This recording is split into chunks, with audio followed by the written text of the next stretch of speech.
My name is Leah and I'm 33 years old. A civil servant who works in a national administrative agency. Life's been a grind with a hectic schedule, but I'm doing what I've always wanted to do since my student days, so I'm pretty fulfilled. In my personal life, I've been living with my partner Huey for 5 years. We're not officially married, just a common law couple. Huey's parents often say, "It's fine now, but shouldn't you consider getting married for the future?" But we haven't taken that step yet. You see, my family is steeped in male chauvinism. They prioritize the eldest son above all.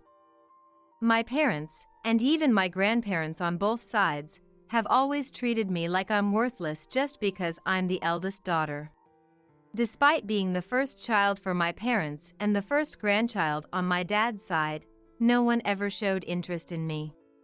"I have a talent show at school tomorrow, can you come?" I've asked my mom and dad countless times, only to be mocked and told, "If we had free time, we'd rather sleep." They would say, "You're really stupid if you don't understand that," and they'd just make fun of me. I remember feeling heartbroken seeing my friends' parents taking photos and videos during school events. Then, just before I started elementary school, my brother Miles was born. The joy from my parents and grandparents was overwhelming. Even my workaholic dad would rush home if mom texted, "Miles seems a bit feverish, maybe he's caught a cold." They'd both stay up all night taking care of him.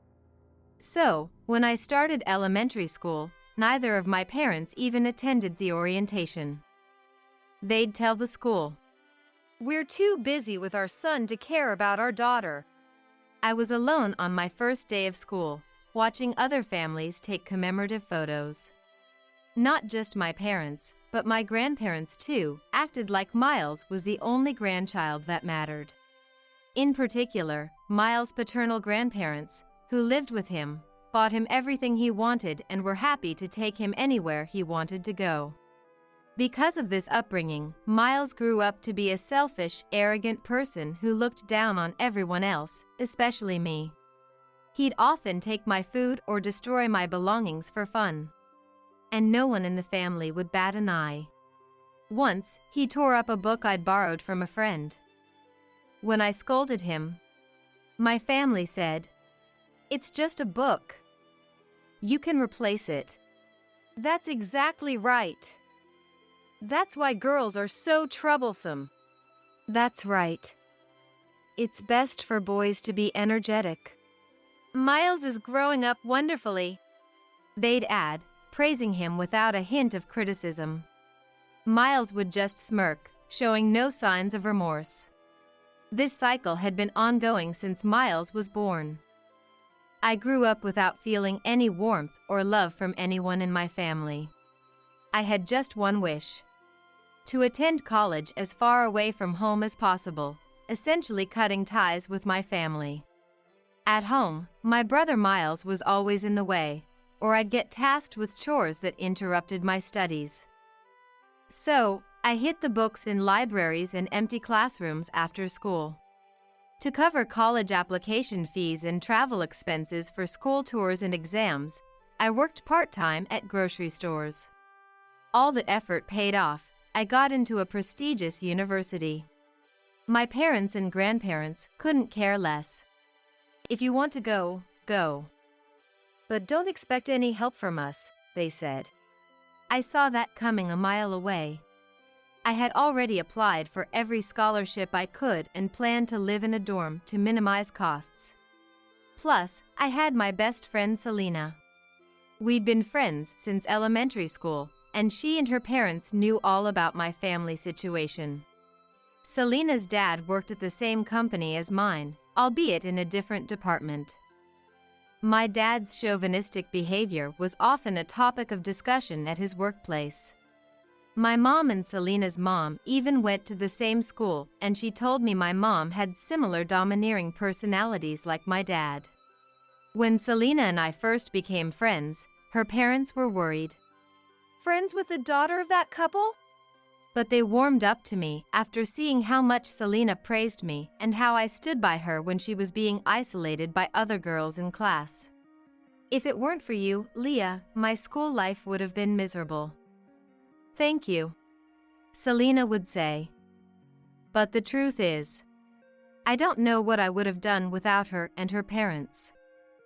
They were the ones who kept me going.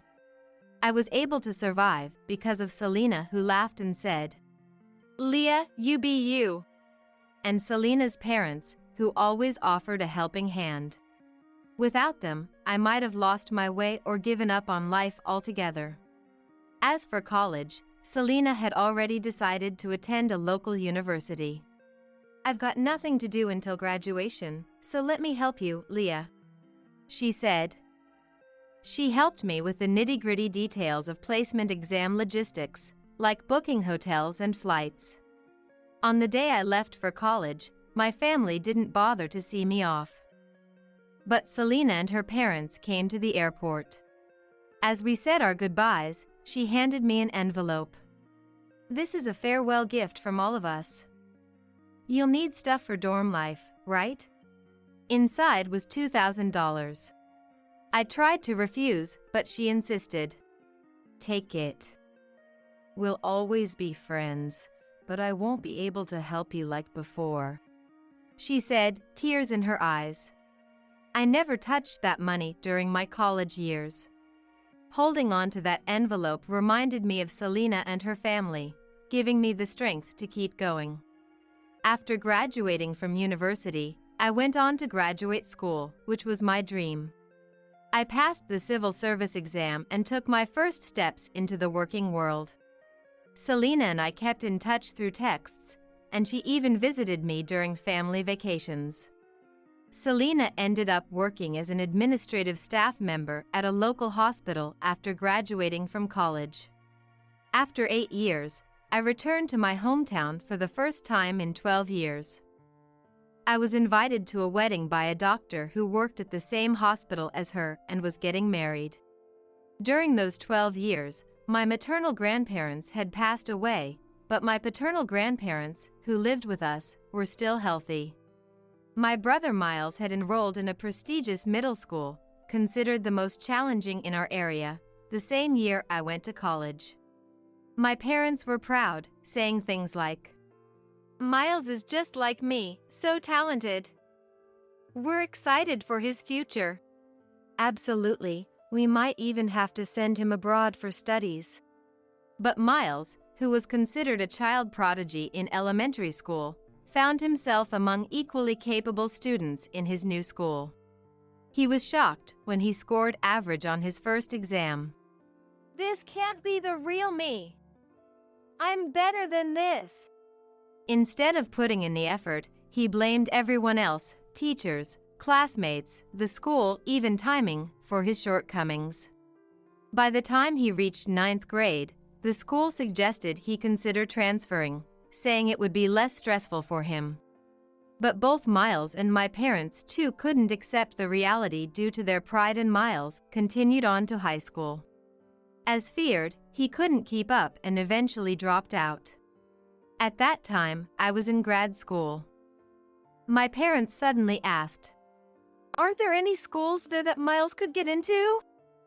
The more prestigious, the better." Of course, a school with tradition would be ideal for Miles. "Don't you know any influential professors?" I told them that was unrealistic. They accused me of being cold and heartless, but I maintained that what's impossible is impossible, and eventually, we lost contact. According to Selena, who had stayed in our hometown, my parents eventually enrolled Miles in an online high school.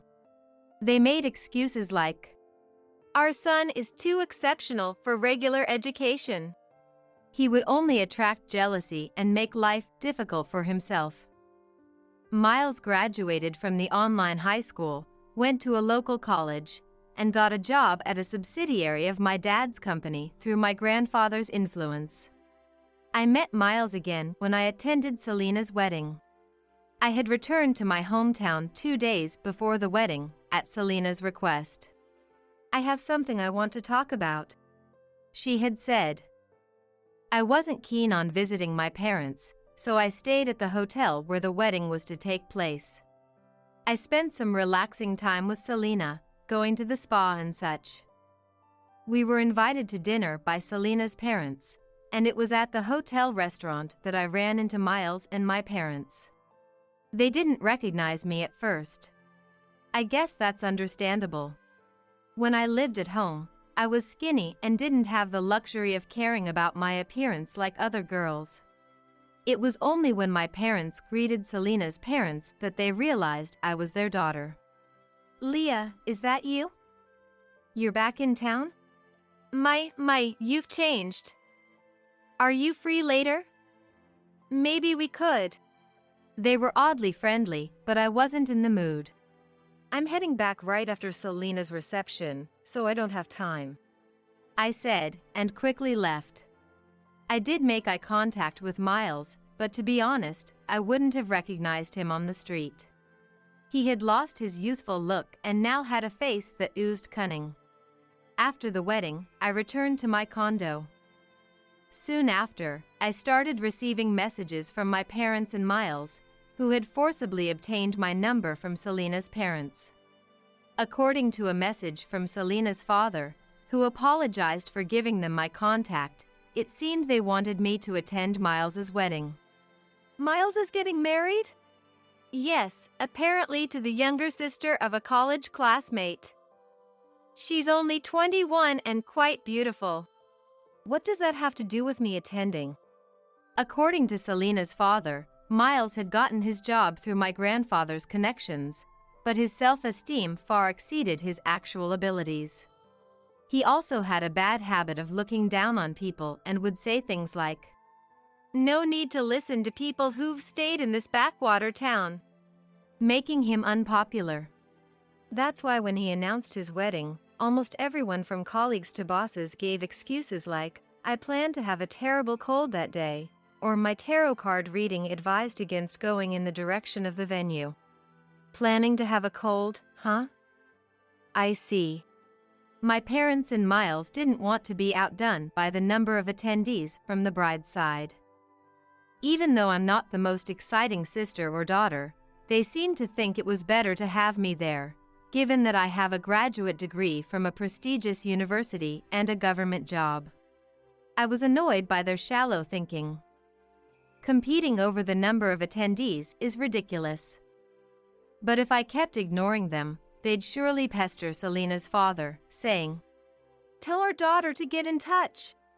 So, I reluctantly replied to Miles' message. He said, "Long time no talk. You must be happy to be useful to the family for once." I ignored his petty comment and decided to attend the wedding just to minimize the hassle.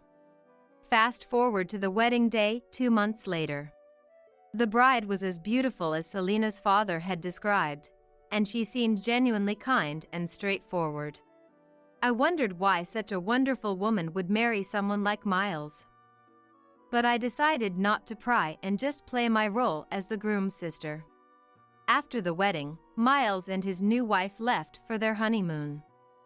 No one tried to keep me around, and I had nothing to say to my parents or grandparents. So, I briefly visited Selena's home, said my greetings, and left. Time passed without any contact until Miles suddenly reached out, inviting me to come see the cherry blossoms. It wasn't a grand event like the National Cherry Blossom Festival in Washington, D.C., but my hometown also had a botanical garden with cherry trees. It's a common seasonal event. However, I was suspicious. It turned out, the real agenda wasn't cherry blossoms, but convincing me to give up my inheritance rights. Apparently, there's a big land development plan near our family home. A major developer was planning to buy up the area to build a large condo complex. Real estate transactions were heating up around our family home. Our home was situated right in the planned development area. Our great-grandfather used to run a firewood and charcoal business there, so the property was quite large. It included not just the house, but also a sizable parking area. It seems Miles and my parents, enticed by the rising land value, want to ensure I didn't get a share of the inheritance in the future. Don't count your chickens before they hatch, they say. I never really cared about inheritance, but Huey once advised me. Even if you don't need it, it might be good to settle things once and for all. So, I decided to go back home. I booked the same hotel I stayed in before, and I planned to meet my family at the botanical garden. Then came the day. I arrived at the designated spot and found my Asiel, whom I'd met only once at a wedding, sitting alone on a bench. I was 3 hours early, but she was there even before me. She seemed well prepared, but her face was pale, and dark circles were evident under her eyes. Do you remember me? I'm Leah, Miles' sister. We met at the wedding. Upon hearing this, she stood up in surprise, but almost immediately stumbled. I quickly reached out to catch her. She was surprisingly light and frail. It was like looking at myself back in high school. I'm sorry, thank you, she said. Her name was Carolyn, if I remember correctly. Carolyn, right? If you're not feeling well, don't push yourself. Let's sit down. We sat back down, but the bench was cold, probably from the rain earlier. Upon closer inspection, Carolyn's apron and hair were damp, as if she'd been caught in the rain. What time did you get here? We agreed to meet at noon, right? Yes, but I was told to secure the best spot for cherry blossom viewing, so I've been sitting here all night to make sure no one else took it. This might be the best spot for cherry blossoms, but you didn't have to go through all this trouble. But if I don't do as Miles says, not just him, but Trevor and Jasmine will scold me too. This is just how it always is. Trevor and Jasmine are the names of my dad and mom. Hearing Carolyn's story, I felt a rage that made my whole body tremble. I immediately took off my coat and put it on Carolyn, then sent a message to Selena. That afternoon, while Selena and I were taking a break, she got an internal call. I think it's probably from Leah's family. How should I respond?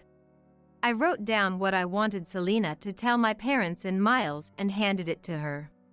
Sure enough, within an hour, Miles and my parents rushed in. Hey! What do you mean? There's no reason to see you anymore. Exactly. We had to search all over the garden because you broke the appointment and didn't even contact us. And finally, someone told us they saw you and Selena together. And that person said you were with my wife too. The three of them started yelling, but Selena sternly told them to keep their voices down as we were in a hospital. But their silence lasted only a moment. The next second, they turned to Selena. Who are you? Don't butt in. If you're not family, leave. They barked. However, Selena, who deals with various patients and their families daily as a senior administrator in the hospital, wasn't fazed. I'm not an outsider. I helped bring your wife from the botanical garden to this hospital. Right now, Carolyn is receiving treatment and resting in her room. So, you can't see her. Hearing this, Miles and my parents became even angrier. Why do I need permission to see my own wife? Explain what's going on. They were unbearably loud. Fed up, I first turned to my parents. Keep it down. Can't you remember being told to be quiet just a minute ago? Is there something wrong with your memory? Then to Miles, who was standing next to my parents with a red face, I said, You dare call yourself a husband while mistreating your wife? How ironic. Just then, Huey appeared, accompanied by 2 police officers. All right, here we are. This is the husband and relatives of the victim I mentioned earlier. As Huey pointed to the 3, their faces, which had been so red, suddenly tensed and turned pale. What's going on? Why are the police here? Victim? You mean Carolyn? Isn't this an exaggeration? She just felt a little sick. Stammering, Miles and my parents tried to argue back. Huey handed them his business card. I should have mentioned earlier. I'm Leah's partner and a lawyer. From now on, I'll be representing Carolyn. Nice to meet you. Representing? My wife? What do you mean, representing? Making a woman sit alone outdoors overnight in temperatures below 41 degrees Fahrenheit just to secure a cherry blossom viewing spot is far from normal by any standard. But still, isn't it strange for a lawyer to get involved in something like this? When a client asks for representation, it's natural for a lawyer to provide it. Besides, you guys canceled Carolyn's cell phone contract over a year ago and hardly give her any money. What if something had happened while she was out there? But nothing did happen, so... That's beside the point. Can't you imagine what would happen if someone went without food or water for nearly half a day? You're not kids anymore. But... Moreover, when you told her to secure the spot, you didn't even give her time to dress properly for the outdoors. You even locked her out immediately. How is this not malicious behavior? Huey spoke smoothly, and the two police officers beside him nodded with stern expressions. I chimed in. When I met her, she was freezing and looked pale. That's why we brought her to this hospital in Selena's car right away. Actually, I was at the botanical garden 3 hours before meeting Miles and my parents because I had plans to meet Selena. I had texted Selena that I was meeting Miles and my parents under the guise of cherry blossom viewing. She suggested, why not take a stroll in the botanical garden to calm your nerves before that? I agreed, as I was feeling a bit uneasy. Thanks to arriving much earlier, I was able to find Carolyn in poor condition. Panicked, I immediately called Selena, who was still at home. Her husband, a doctor, advised to bring her to the hospital as soon as possible and even came to pick us up as he was on his way to work. Thanks to that, Carolyn received prompt medical attention, and her body temperature and color soon returned to normal.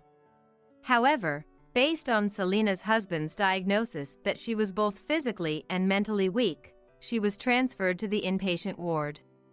In the meantime, after hearing Carolyn's story during the ride to the hospital and between exams, I consulted with Selena and contacted Huey, who promptly came over.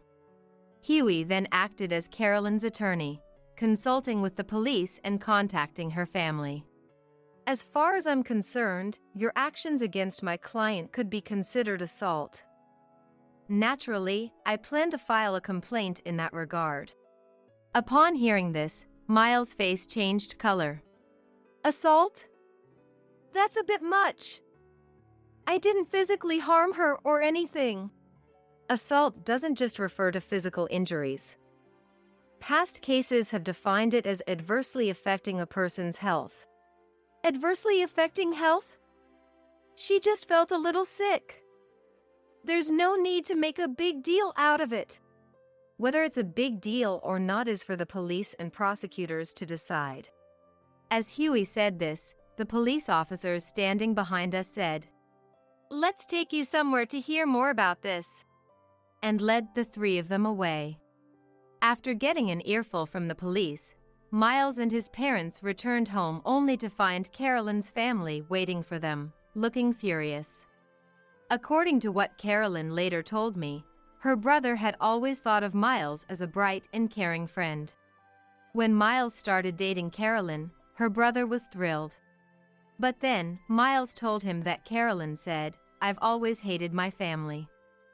Now that I'm married, I've finally cut ties.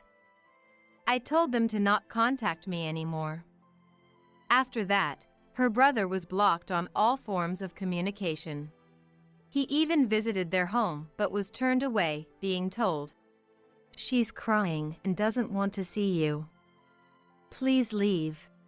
On the other hand, Carolyn was told by Miles. "Your brother never liked you. He begged me to take you off his hands. I only married you out of obligation, not love." My parents and grandparents also kept telling her, "You're a burden. Just be grateful we're putting up with you. You're a burden. Just be grateful we're putting up with you." Clearly, they were trying to isolate Carolyn from her family to use her for their own convenience. What a despicable bunch. But all their schemes came to light because of this incident. Carolyn's family, who rushed over after hearing the news, took turns staying with her until she recovered and was discharged from the hospital. Although the police ultimately let them off with a stern warning, in a small town like mine, social condemnation can be far worse than legal repercussions. When we took Carolyn to the hospital, the three of them showed up at the botanical garden only to find it occupied by another group, which led to a heated argument. Word spread quickly about the incident, and rumors started flying. Miles and my dad felt so humiliated they ended up quitting their jobs. As a result, it seems that he repeatedly treated his young wife so badly that he even sent her to the hospital. Oh, I heard he went on a rampage that even the police were called. Even the husband's parents got together and took his wife mentally. Miles and Dad quit because they couldn't stand it anymore, as these rumors spread, with some exaggeration, not just in their workplace, but also in their neighborhood. Moreover, a big land development deal fell through, causing property values to plummet. Miles and his family, who had bought up neighboring lands, ended up in massive debt. Carolyn's family then demanded a divorce, compensation, and a division of assets, pushing everyone to the brink. My grandparents lost all their assets and had to move into a care facility after the shock of being kicked out of their home. Miles and his parents, now facing a hefty divorce settlement, begged Huey, who was representing Carolyn, for help and mediation. But Huey simply responded, "You must be joking. If you try to contact Leah or me for money, we'll have to respond legally." I had changed my number while my parents and Miles were being questioned by the police, and they didn't even know my current address or workplace. So, there's no way they could contact me directly anymore. Now that I'm free from all the complications related to my family home, especially since my grandparents' inheritance is gone, I feel utterly liberated. Although he was my father-in-law, it was a nuisance. Dirty and smelly, I'm relieved he's gone. I was always on edge, wondering how long he would live. At the back door of the church, that was Kathy talking to someone. I stood there, shaking with anger. Unforgivable. In place of my late husband Oliver, I decided to expose Kathy's true nature and seek revenge. I watched her quietly with a steely gaze. My name is Flora, 76 years old. I live with my husband and eldest son. But it's not an ordinary family of three. My husband Oliver developed early-onset Alzheimer's disease. Now, his diabetes has worsened and he's bedridden. We hired a home caregiver, and I also take care of him. Our son Floyd is 46. He's successful at work, now a manager. But he's not married. I envy friends who travel with their spouses, celebrating their children's marriages and grandchildren, but I'm happy we're living comfortably.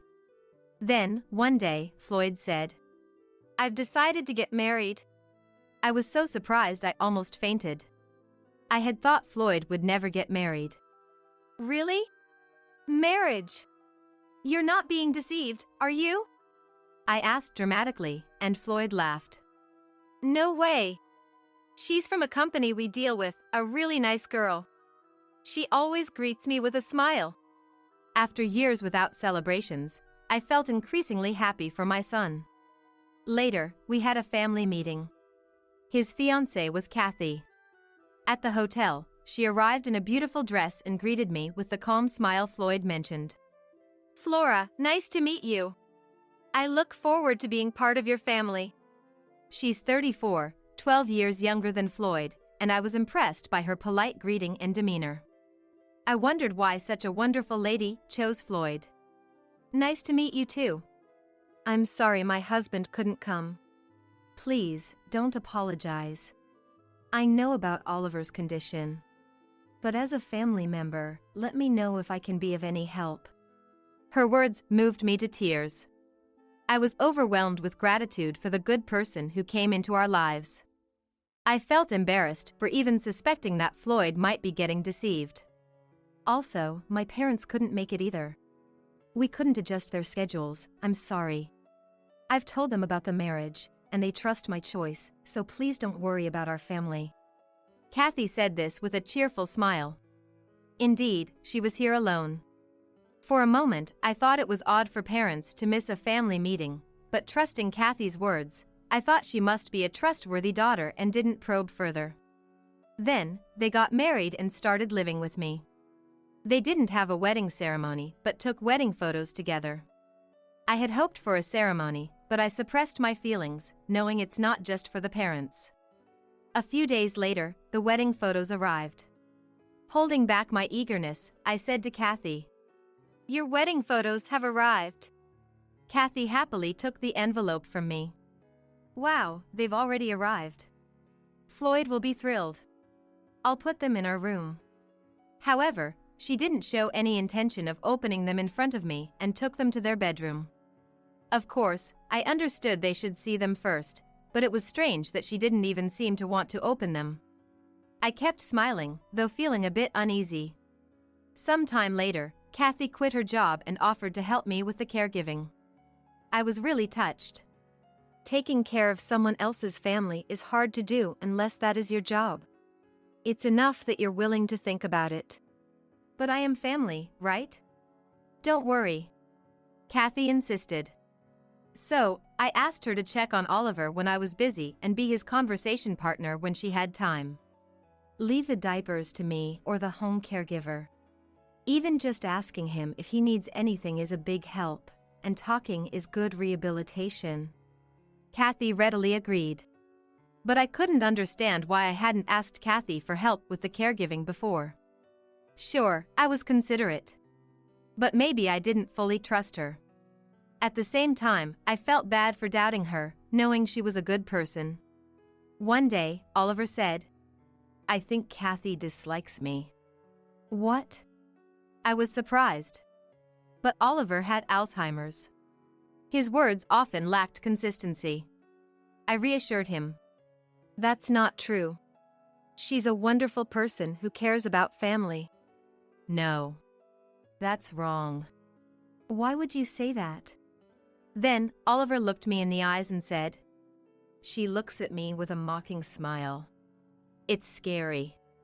I fell silent at his words. Then laughed it off. "It's nice to be smiled at by someone young, isn't it?" I knew it was a delusion, but the thought of how Kathy might really be looking at Oliver sent chills down my spine. Then, one day, almost forgetting about it, I received a call from the home caregiver who visits Oliver. A call, even though she visits daily? Confused, I answered, and she said, "I need to talk to you about something." I was wondering what it was about. The words came out was never expected. "Floyd's wife Kathy. I think it's better if she doesn't get involved with Oliver anymore." "Why? What happened?" "Oliver seems frightened of her. Maybe she's saying something unpleasant to him." Her words reminded me of what Oliver had said. If Kathy was really saying such things to Oliver, I felt responsible for asking her to check on him.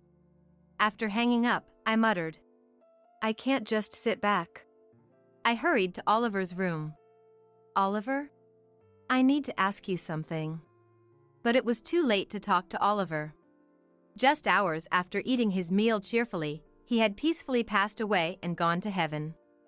I didn't remember much about what happened next. I was busy making calls, arranging for a doctor's visit, but the doctor only shook his head.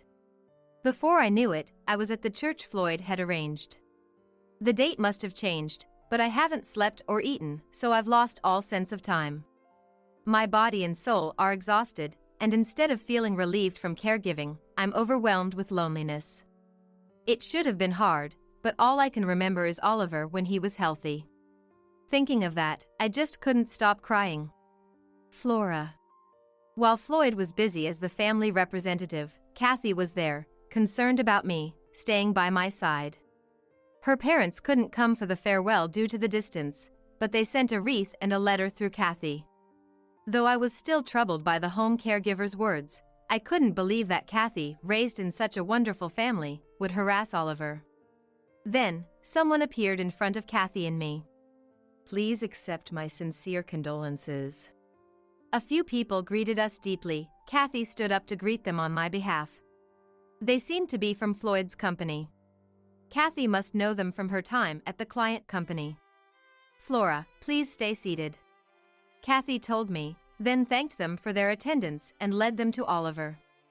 I was completely reassured by her demeanor. And the wake ended. Gradually coming to terms with Oliver's passing, I felt guilty for leaving everything to Floyd and Kathy and started greeting the attendees. But most had left, and I couldn't see Kathy. Where's Kathy? She's not here. Maybe she's still seeing people off. I'll go check. I told Floyd and headed to the parking lot. Then, from behind the church, I heard Kathy's voice. I found you. I muttered to myself. It was dark, and I was likely unseen from the other side. However, Kathy, illuminated by the church's back door light, seemed to be talking to a man. It's finally over. I stopped at those words. Well, it went according to plan, didn't it? But still, he was such a nuisance. Dirty and smelly, I'm glad he's gone. I was always restless, wondering how long he would live. I turned pale. Was that really Kathy? But I clearly heard her voice, and it was Kathy in front of me. So, when are you divorcing? Once the inheritance comes in, I'll transfer it to my bank account, then probably. That guy seemed to have less than I thought, but Floyd should inherit at least $100,000. Floyd got himself caught by a real piece. It's his fault for being deceived. I stood there, trembling with anger. I had suspected something was off. Kathy targeted Floyd for his inheritance. I couldn't forgive her. I swore to myself. Kathy then entered through the back door. The man, unaware I had witnessed yesterday's scene, left in a white luxury car and appeared at the funeral the next day as if nothing had happened. Ah, Richard, thank you for coming on your day off. Floyd greeted him. Apparently, he was a subordinate at Floyd's company. No, Floyd. I know it's tough, but please don't overdo it. Thank you. Thank you. Kathy also greeted politely beside Floyd. Just yesterday, they were laughing and chatting like close friends. When I thought this, I noticed his simple ring on the left ring finger. A simple ring was worn on the ring finger. The ring indicated he was married, and at the same time, I wondered if he could be involved with Kathy. The reason they stayed till the end, talking in a secluded spot, and the way they hid their relationship today, unlike their friendly interaction yesterday, all felt off.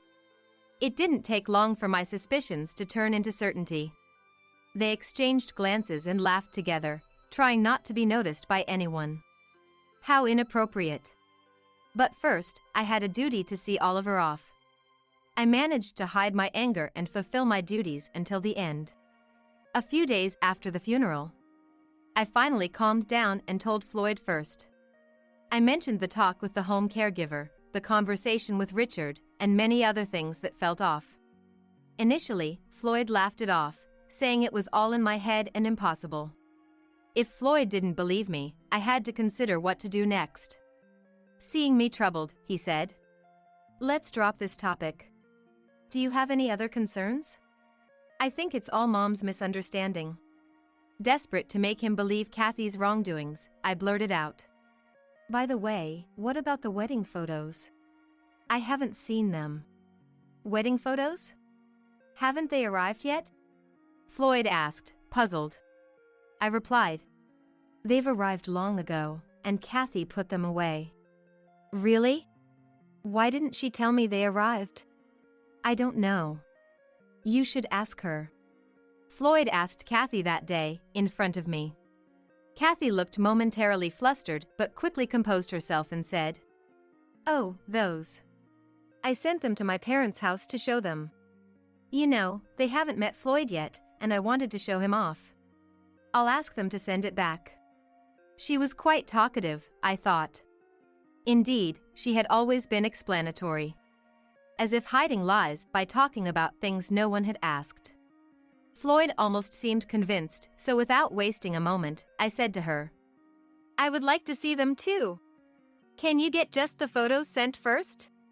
Maybe I should call them." At my words, Kathy hurriedly said, "No, my parents are not good with relative relations." "Oh, but they wrote a letter besides sending a wreath at the funeral? They seem very polite for people who are bad with relatives." Kathy fell silent. Seeing this, Floyd must have felt something was off too. "Call your parents right now. I want to greet them." Kathy still didn't move. I exchanged glances with Floyd. I couldn't fathom her thoughts, but it was clear she was hiding something. In the end, she never contacted her parents, and we never saw the wedding photos. Probably, they were already thrown away. I think she didn't have a wedding because she planned to divorce from the start. Regret fills me, thinking if I had paid attention to my feelings back then, I might have realized her true nature sooner and spared Oliver from suffering. That's why I'm determined not to let her have her way. From that day, Kathy became distant. Worried about her true identity being revealed and possibly being driven out of the house. Then, I received a call from the dispatch company of the home caregiver who took care of Oliver. Apparently, there was an issue with Oliver's diary during an audit, and they wanted to discuss it. That day, 2 people, seemingly from the health department, arrived at our house with a tense atmosphere. Actually, there are descriptions in the home caregiver's diary suggesting that a family member was abusing Mr. Oliver. Abuse? I was so shocked that I exclaimed loudly. "What? How could? I've always been careful." "Please calm down. Here is the home caregiver's diary."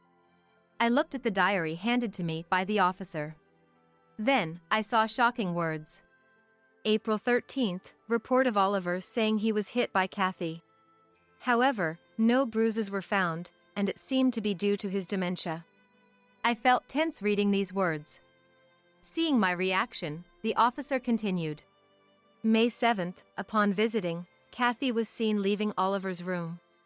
When asked what she said to him, he reported she told him to go away. For several days after, he was listless and became fearful when she was mentioned, so it was reported to Flora. That was the last entry in the diary. That was the day Oliver passed away. My hands started shaking, and I couldn't stop my tears. Now that Oliver is gone, we can't know the truth for sure, but may we speak with Kathy? I nodded quietly several times. It may not be the direct cause, but to hear go away on the day he passed away. It feels like that was the cause, from a family's point of view. I told the health department officers that Kathy was upstairs. Concerned about my tears, they headed upstairs together. Who's there? What do you want? Kathy, shouting loudly upstairs, apparently refused to talk to the officers after learning their reason for visiting, saying, I don't know anything. Oliver had dementia, it's not my fault. If you refuse to talk, we'll have to involve the police and conduct an investigation. As soon as Kathy heard the officer's loud voice, she stopped making noise. She must have stopped resisting. Can we talk to you at the health department, not here? Out of concern for me, they decided to talk with her at the health department instead. As Kathy came downstairs, our eyes met. Flora, please tell them it's a misunderstanding. Her face pale, she begged me for help. But after seeing the diary, her words didn't resonate with me. Reflect on your actions and explain yourself. Kathy must have thought I would support her. Surprised by my unexpected words, she was lost for words. It was past noon when the health department officers arrived, but she didn't return until late at night. When I explained everything to Floyd, who returned home earlier, he turned pale with anger. Finally realizing Kathy's true nature, he talked about divorce. "Wait. There's something else that bothers me." I then told him about the suspicious relationship between Kathy and Richard, whom she met at the back door on the day of the funeral. She was having an affair? Even knowing Kathy's true nature, the shock was evident, and Floyd slumped down. "I can't be sure. But it didn't sound like a conversation with an employee from a business partner." Floyd sighed at my words. "Let's pretend we don't know anything for a while and observe the situation," he suggested. I nodded in agreement, thinking about what to do next. Kathy returned home late that day. She was exhausted and said she couldn't eat. "I did nothing wrong, but nobody believes me. Even you, Flora, it's unfair." Kathy burst into tears. She seemed greatly disheartened, having been scolded thoroughly by the health department. Later, I was contacted by the health department, who said I could file a complaint on behalf of Oliver. Kathy doesn't seem to be reflecting, and I don't plan to let her off either. Things are about to get busy. Floyd hired a detective to keep an eye on Kathy's actions. Soon enough, evidence surfaced. Kathy and Richard met secretly 3 times in 1 week. Moreover, Richard would meet Kathy while supposedly out on sales visits and go to a hotel. Naturally, this was grounds for his dismissal. Richard's outings were supposedly for prospecting new clients. Next time he says that, "Let's set up a stakeout." I decided to get notified when he left under that pretext. That day came quickly. After lunch, Kathy left without saying where she was going. As I suspected, Floyd called. Rushing to the meeting place, Floyd was already there, looking defeated. Though expected, I was also at a loss for words. In his line of sight were, as anticipated, Richard and Kathy. Unaware of us, they walked arm in arm into the hotel. 2 hours later, they emerged the same way, and Floyd and I confronted them. "What the hell do you two think you're doing?" "Floyd!" At Floyd's voice, the two turned, their faces turning pale. Floyd stood before them, glaring at Kathy and then Richard. "What is this? Explain." It was daytime in a hotel district. Nearby was a supermarket, attracting various onlookers. This is... Kathy, panicking, moved away from Richard, her face pale and eyes darting. "So, you two were in this kind of relationship?" I also followed and shouted loudly at the two of them. It seemed that Kathy finally realized I was there because of my voice. And my voice probably drew the attention of the onlookers around us. One of the bystanders said, "Isn't that Richard? You know, Sharon from the kindergarten's father." "Really? Wow, an affair?" Apparently, they knew Richard. I knew Richard was married, but I didn't know he had a child. Hearing those words, Richard fled with a pale face. "Wait, hold on!" Kathy called after him, but Richard likely couldn't hear her anymore. "We're getting a divorce. And of course, you'll pay a hefty settlement." At Floyd's words, Kathy, pale-faced, sat down on the spot, crying. Afterward, the complaint I filed was accepted, and I was told I could seek compensation from Kathy on Oliver's behalf. Currently, I'm in discussions with a lawyer. In the meantime, Kathy and Floyd divorced. The inheritance originally meant for Oliver went entirely to Floyd, and Kathy was sued for the affair's damages. Richard, who had the affair during work hours, was fired. His family found out, leading to his divorce as well. Kathy was now faced with demands for compensation from Richard's family. Now she regrets her actions, but it's too late. It turned out she had approached Floyd for money, and her parents didn't even know about her marriage. After all the commotion, we finally met her parents, who deeply apologized. It turns out she had arranged the wreath and letters herself. To go to such lengths to make herself appear as a good wife to us, I'm astounded at her meticulous deceit. But in the end, her marriage left her with nothing but debt. This experience will surely be a lifelong barrier for her. Afterward, life with Floyd alone began. with everything over, there's relief but also loneliness. However, a few years later, Floyd said he was getting married. After Kathy, I couldn't approve, but the woman Floyd brought was the home caregiver who had always looked after Oliver. I never expected this connection, but I'm glad to meet you again.